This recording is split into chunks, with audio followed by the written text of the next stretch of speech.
Assalamualaikum, kita akan membahas bukti-bukti kerasulan Nabi ya.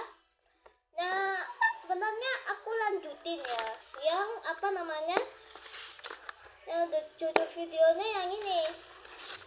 Memahami peristiwa kerasulan Nabi Muhammad. Tapi daripada panjang-panjang ya, tadi ya aku bagi 2 video aja ya. Udah, ayo kita lanjut ke membahasnya. Dan jangan lupa subscribe, like, share ke teman kalian, dan komen video ini. Ayo kita lanjut ke penjelasan mukjizat Nabi Muhammad. Pengertian mukjizat. Pengertian mukjizat secara logawi atau bahasa menurut Kamus Besar Bahasa Indonesia atau KBBI, mukjizat artinya kejadian atau peristiwa ajaib yang suka dijangka oleh kemampuan akal manusia. Pengertian ini senada dengan pengertian mukjizat jika ditinjau dari bahasa asalnya, yakni bahasa Arab. Kata mukjizat diambil dari bahasa Arab ijaz yang mengandung arti ketidakmampuan untuk yang melemahkan musuh apabila ditantang. Mukjizat didefinisikan antara lain sebagai suatu hal atau peristiwa luar biasa yang terjadi melalui seseorang yang mengaku nabi sebagai bukti kenabiannya yang ditantangkan kepada orang-orang yang ragu untuk melakukan atau mendatangkan hal serupa, tetapi mereka tidak mampu menyanggupi tantangan itu.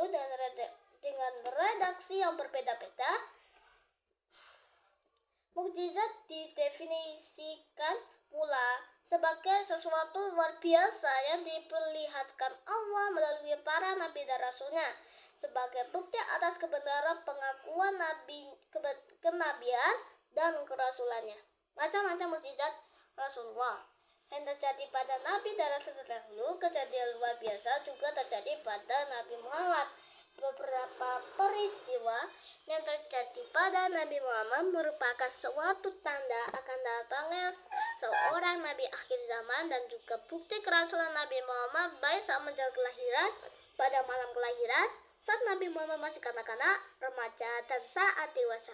Mukjizat diberikan kepada para nabi dan rasul dengan maksud sebagai bukti bahwa dia benar-benar rasul utusan Allah.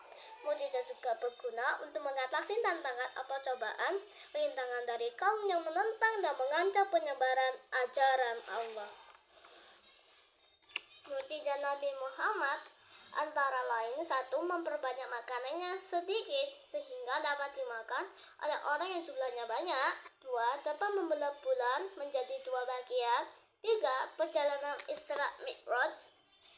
3. Perjalanan dapat menyembuhkan berbagai penyakit hanya dengan berdoa dan mengusap bagian yang sakit.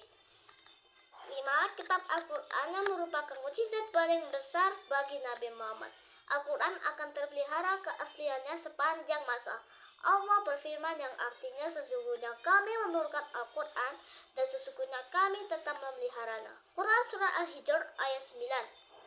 Pada masa kelahiran Nabi Muhammad terdapat kejadian yang luar biasa, yaitu ada gerombolan pasukan gajah yang dipimpin Raja Abraha berbentuk kerajaan Habsyi di Yaman hendak menghancurkan Ka'bah karena negeri Mekah semakin ramai dan bangsa Quraisy semakin terhormat dan setiap tahunnya selalu pada umat manusia untuk haji.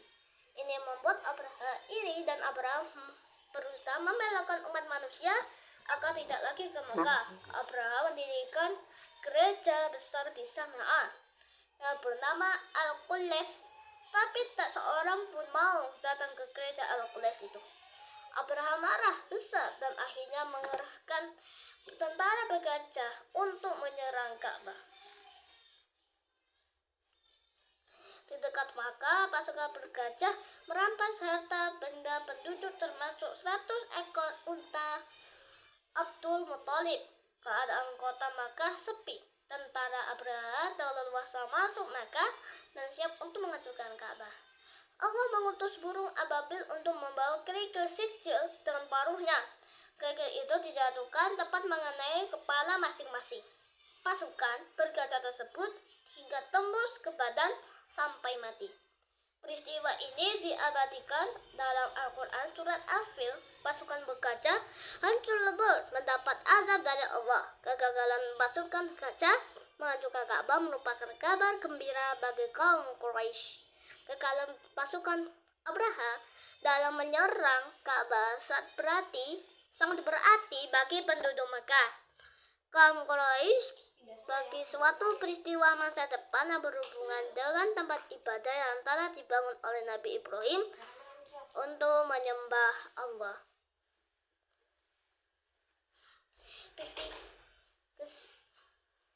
Ada seseorang pedagang Yahudi yang tinggal di Makkah. Pada malam kelahiran Rasulullah, dia bertanya di perkumpulan orang-orang Quraisy, "Apakah ada anak yang lahir di antara kalian malam ini?" Mereka menjawab, "Kami tidak tahu." Si Yahudi menjelaskan, "Pada malam ini lahir Nabi terakhir umat ini, Ahmad yang terpuji. Kalau kalian salah, berarti dia lahir di Palestina. Di antara dua pundaknya ada tahi lalat hitam kekuningan." Setelah mereka pulang ke rumah masing-masing, sebagian dapat kabar bahwa di malam itu lahir seorang anak dari Abdullah bin Abdul Muthalib yang diberi nama Muhammad. Besoknya, mereka bersama si Yahudi mendatangi bayi tersebut. Saat melihat tahi lalat di belakangnya, si Yahudi langsung pingsan setelah siuman.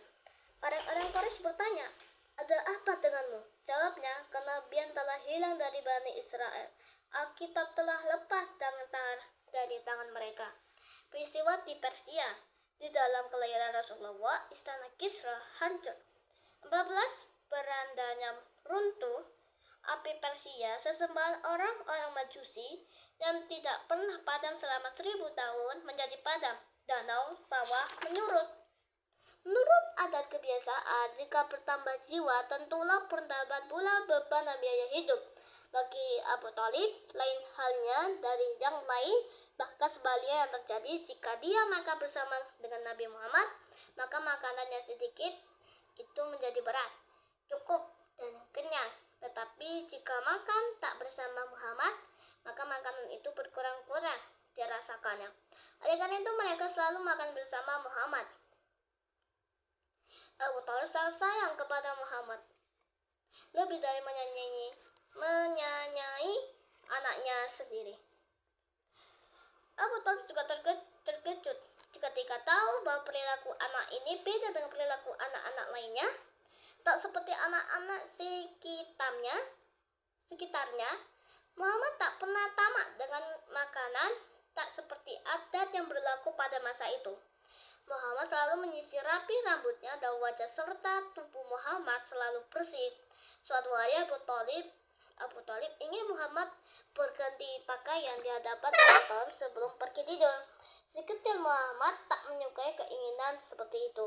Namun karena tak dapat mentah-mentah menolak keinginan pamannya, si kecil Muhammad meminta pamannya untuk memalingkan mukanya ketika Muhammad melepaskan pakaiannya.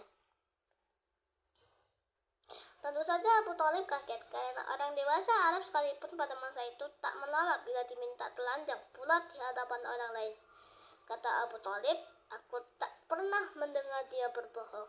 Juga tak pernah aku melihat dia melakukan sesuatu yang tidak senonoh." Perlu saja Muhammad tertawa, dia juga tak ingin ikut dalam permainan anak-anak. Dia lebih suka sendirian dan selalu sopan, rendah hati dan bersahaja. Di dalam perjalanan ke Syam, tatkala sampai di suatu tempat yang bernama Busra, rombongannya itu bertemu dengan seorang pendeta Nasrani yang bernama Buhairah. Pendeta Buhairah terheran-heran melihat sebuah kafilah dagang yang datang dari Mekah. Kafilah ini sudah sering lewat, tapi kali ini tidak seperti biasanya. Di atas mereka ada awan yang menaungi perjalanan mereka. Ketika mereka berhenti di bawah sebuah pohon, awan itu pun berhenti. Pendeta ini memandangi rombongan itu seakan mencari sesuatu dari mereka. Dia mendekat, lalu memegang tangan Muhammad yang masih anak-anak sambil berkata, "Ini adalah pemimpin dunia dan Rasul Tuhan semesta alam. Allah mengutusnya sebagai rahmat bagi alam semesta." Beberapa sesepuh Quraisy bertanya, "Engkau tahu dari mana?" Saat kalian datang, pohon dan batu menunduk sujud. Kedua-duanya tidak sujud kepada manusia, selain kepada seorang nabi. Dan saya juga mengetahui dia sebagai nabi dari khatam an-nubuwah yang ada di pundaknya. Pendeta menjamu maka rombongan Abu Thalib dengan maksud untuk memperhatikan satu persatu orang yang manakah yang telah membawa tanda-tanda kenabian itu. Semula Nabi tidak pergi ke rumah pendeta, dan selaku anak kecil dia tinggal menunggu barang dagangannya itu.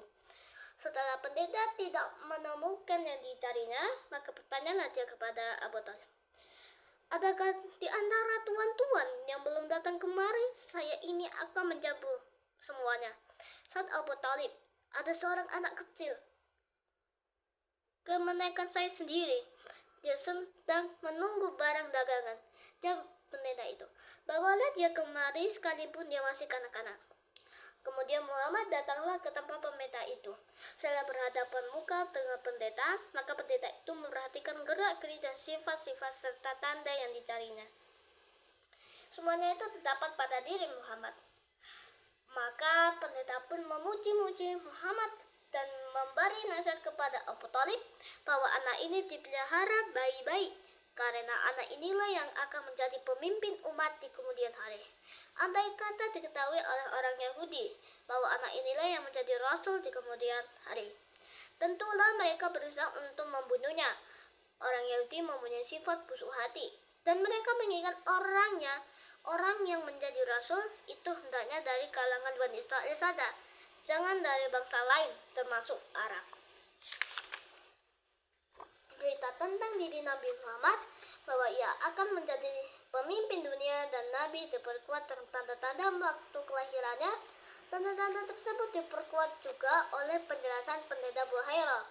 Keajaiban awan ini sangat terkenal dan telah disaksikan oleh banyak orang termasuk Maisarah di saat pergi bersama Muhammad ke daerah Syam